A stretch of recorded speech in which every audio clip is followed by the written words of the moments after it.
Um, our next step is going to be working on the client's abdominal area. The abdominal area is so important for one reason. This is the seat of our health, lies right between the xiphoid process and the top of the pubis. If this area is not kept healthy, disease sets in within the body. So it's very important to keep the gut moving the way it needs to, keep the toxins out, and you will feel healthier and you will look better. We also see clients in practice that do a lot of traveling. They suffer from constipation. Some clients that I have are on medications, which contributes to constipation.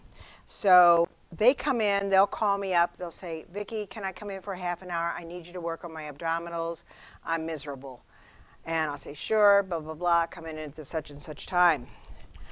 It's a great way to add clients to your practice, to offer them alternatives to taking medications,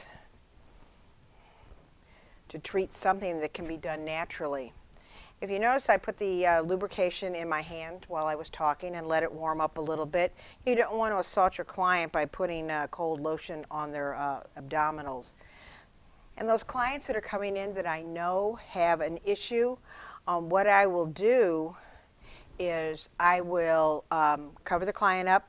I've got a nice warm hydroculator pack. I place it on the client's abdominal area and let them just rest for about 10 minutes, and then I'll come back and we'll begin the procedure. Unfortunately, I don't have my hydroculator pack with me today, but if you have one or a warming oven that you can put some moist heat in, or just heat, that works just as well. And if you don't have that, if you have warm stones, that also works well. So the first thing you need to make sure of is the client does not have any type of ovarian cysts. You don't want to come down and break loose a cyst. It's very important. Also, if your client has had a hernia and maybe had hernia repair, they've put a mesh in. When you work that area, you work it a little bit differently. It's a little bit lighter. But also, with that being said, some clients come in, my husband included, had hernia surgery, has mesh, and it was done years and years ago, and everything gets adhered to this mesh, and he can barely move. Sometimes it interferes with his psoas, and we really have to get in there and loosen that up. So there's a lot of reasons that you would do abdominal cupping aside from just clearing. So the first thing you want to do is make sure your client still has their gallbladder. If they haven't, if they've had their gallbladder taken out, you will not do this. You want to find, first of all, where the gallbladder is. You come up to the xiphoid process. You're going to come around the ribs at that curve. Right up and under the ribs is the gallbladder. You're going to take the largest cup possible, place it here, and we're using the polycarbonate cups. Go ahead and put make sure your stem is movable. Place your cup.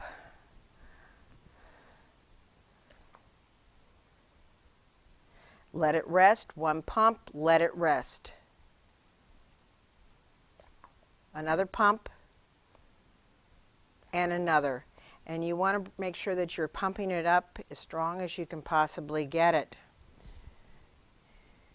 And in a few minutes, we're actually going to do a gallbladder bile dump for your client. Straight up, tap that tip to make sure it's seated down. The next thing we're going to lock in is the ileocecal valve. And the way we find that, we're going to come up to the top of the hip, find the belly button, you know where this is, and lightly come over, and you're going to find another divot, and it's usually in line with the gallbladder about 2/3 of the way over. I'm going to take another large cup.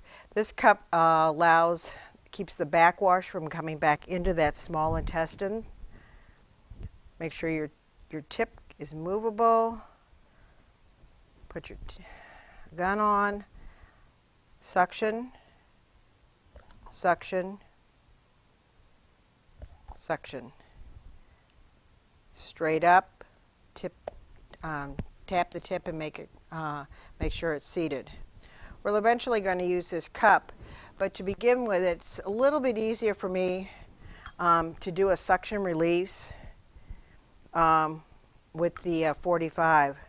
I'm going to come down so you know that the sigmoid colon comes down following the hip bone, comes all the way down into here. So the most important thing is when you work on the colon, you want to start at the descending, because if you draw everything around and you haven't loosened the descending, all it does is it forms a brick in the client's stomach.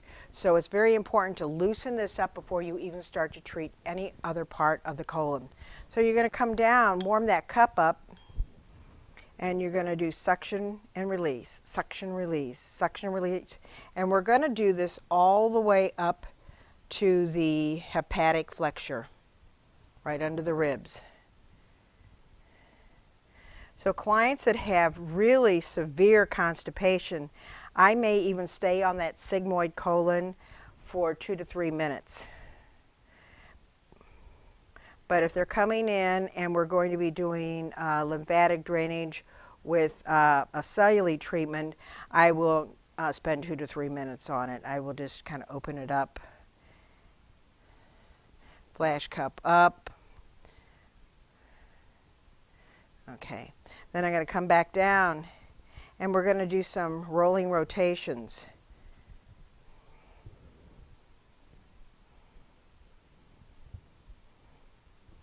And actually, if you want to have more suction, you would actually start using your polycarbonate cups. The other one is great for flash cupping, but it is not giving me the strength that I need and the depth that I need to get into the colon. So if you have clients that, let's say, are severely weight challenged and their abdominals are coming past their body at the rib cage and the hip, floating off to the side, their intestines are not way over here. That intestine still lies between the hip and the rib cage. So you have to make sure that you are working in the appropriate spot. So once you've done the cupping now with some rolling rotation, you can come in and you can start lifting and shaking, lifting and shaking, lifting and shaking, lifting and shaking. What you're trying to do is just dislodge the stool and loosen it up.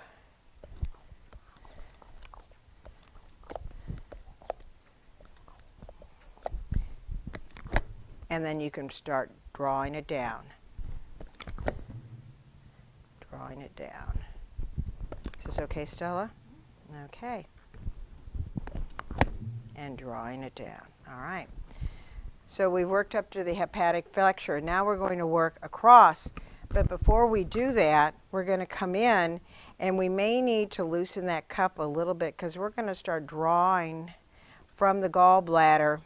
So this is our route. We're going to bring it over, around the top of the belly button, down, and we're going to take it into the sigmoid colon. So anybody that has an excessive amount of bile produced by the gallbladder may experience a gallbladder dump. If they do, they may get a little nauseous. They may get they'll start breathing a little bit differently. Reassure them that it only lasts for 20 to 30 seconds. So just tell them to breathe nice and slowly and it'll dissipate. So make sure you're anchoring. Anytime you work on the abdomen and you're moving those cups, make sure you're anchoring. Especially if you're working on a female that has had multiple kids, their tendency is to be a little bit less toned in the abdominal area. And if you start pulling these cups and you're not anchoring, it is very uncomfortable for your client. Now we're going to move over to the transverse colon. We're going to do the exact same thing that we did originally on the descending colon. So you're going to come into the hepatic flexure and start working over to the splenic flexure. Suction and releasing, suction, releasing, and suction, releasing. And then you can come in and you can start doing some lifting, some shaking. And when I was applying my lotion to begin with, or my lubricant to begin with, what I was doing, I was feeling for any areas that I felt that was blocked or stagnant with my client. And she doesn't have a lot up into this transverse, so we're not going to overwork her. But I wanted to give you an idea of exactly what we're going to do. Okay, now we can come in, and then we can drag a little bit and bring it over.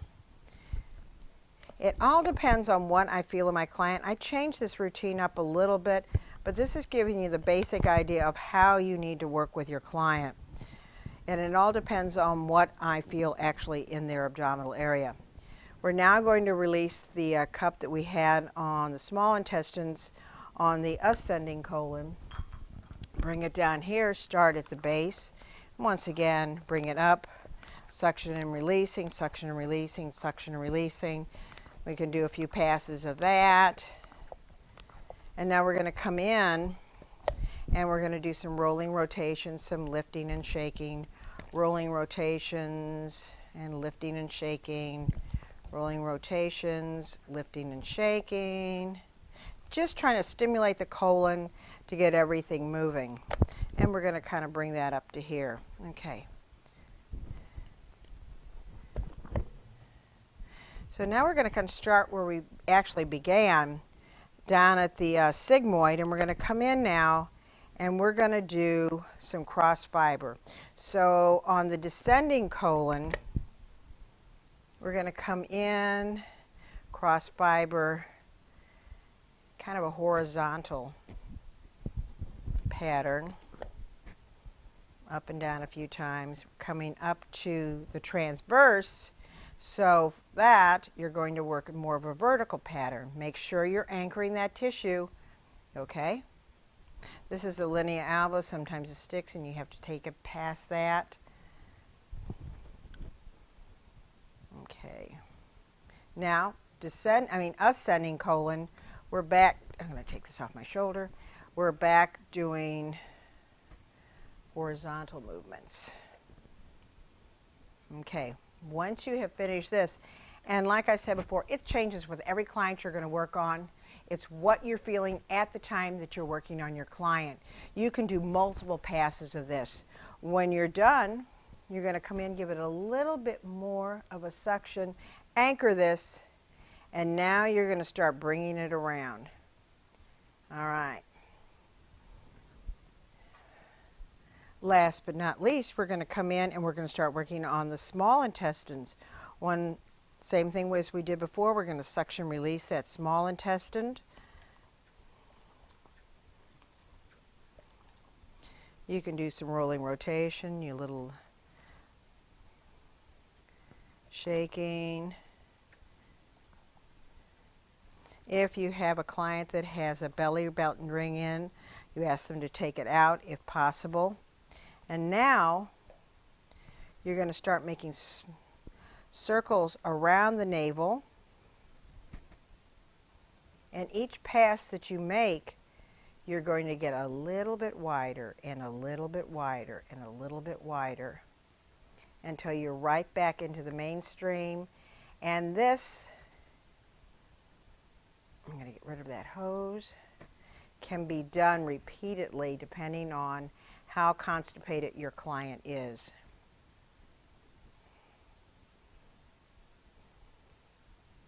One more pass. Bring it down to the sigmoid.